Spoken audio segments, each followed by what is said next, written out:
bid'ah dianggap ibadah. Itu juga bid'ah, nggak ada dalilnya. Ini nggak ada, ini semua bid'ah. Perbuatan bid'ah. Rajin berbuat bid'ah.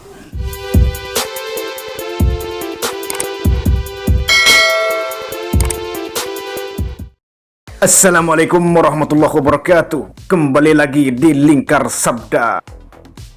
Menanggapi tayangan video yang beredar luas, salah satu petinggi Wahabi Salafi sengaja menyebarkan fitnah propaganda terhadap umat Islam. Berdasarkan tayangan video itu, sang dai Wahabi Salafi menuding bid'ah sesat terhadap amaliyah mayoritas umat Islam Indonesia.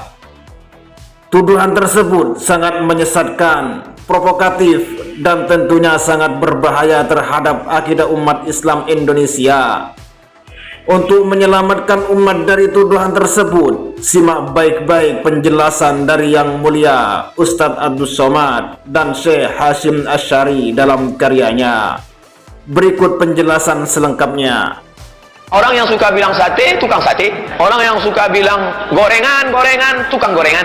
Orang yang suka bilang bid'ah berarti tukang bid'ah.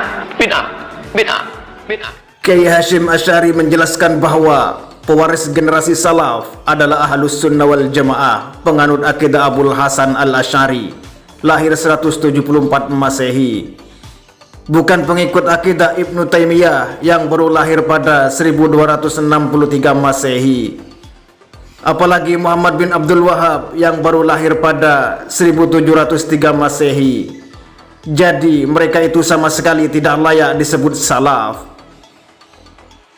Dalam kitab Risalah Ahlus Sunnah wal Jamaah karya Hadratus Syekh Kiai Hashim Asy'ari dijelaskan, umat Islam yang mendiami wilayah Jawa sejak zaman dahulu telah bersepakat dan menyatu dalam pandangan keagamaannya. Di bidang fikih mereka berpegang kepada mazhab Imam Syafi'i. Di bidang usuluddin berpegang kepada mazhab Abul Hasan Al-Asy'ari. Dan di bidang tasawuf berpegang kepada mazhab Abul Hamid Al-Ghazali dan Abul Hasan Asyadzili. Kemudian pada tahun 1330 Hijriah timbul berbagai pendapat yang saling bertentangan, isu yang bertebaran dan bertikaian di kalangan para pemimpin. Di antara mereka ada yang berafiliasi pada kelompok salaf yang memegang teguh tradisi para tokoh pendahulu.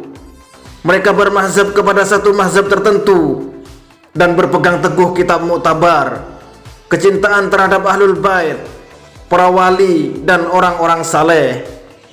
Selain itu juga tabarruk dengan mereka baik ketika masih hidup atau setelah wafat. Ziarah kubur, mentalqil mayit, bersedekah untuk mayit, meyakini syafaat, manfaat doa dan tawassul serta lain sebagainya. Dalam kitab itu dijelaskan bahwa Muhammad bin Abdul Wahab dan Ibnu Taimiyah atau Wahabi Salafi itu ahli bid'ah. Di antara mereka golongan yang muncul pada kisaran tahun 1330 Hijriah. Terdapat juga kelompok yang mengikuti pemikiran Muhammad Abduh dan Rasyid Ridho. Mereka meneruskan kebid'ahan Muhammad bin Abdul Wahab dan Ibnu Taimiyah serta kedua muridnya Ibnu Qayyim dan Abdul Hadi. Mereka mengharamkan hal-hal yang telah disepakati oleh orang Islam sebagai sebuah kesunahan, yaitu bepergian untuk berziarah kepada makam Rasulullah SAW serta berselisih dalam beberapa kesepakatan lainnya. Dalam kitab itu juga dijelaskan Wahabi Salafi duri dalam daging umat Islam Indonesia. Syekh Muhammad Ba'its Al-Hanafi Al-Muti'i dalam risalahnya menjelaskan bahwa kelompok ini sungguh menjadi cobaan berat bagi umat Islam, baik salaf maupun khalaf. Mereka adalah duri dalam daging, musuh dalam selimut yang hanya merusak keutuhan Islam. Maka wajib meninggalkan ajaran mereka agar yang lain tidak tertular. Mereka laksana penyandang lepra yang mesti dijauhi.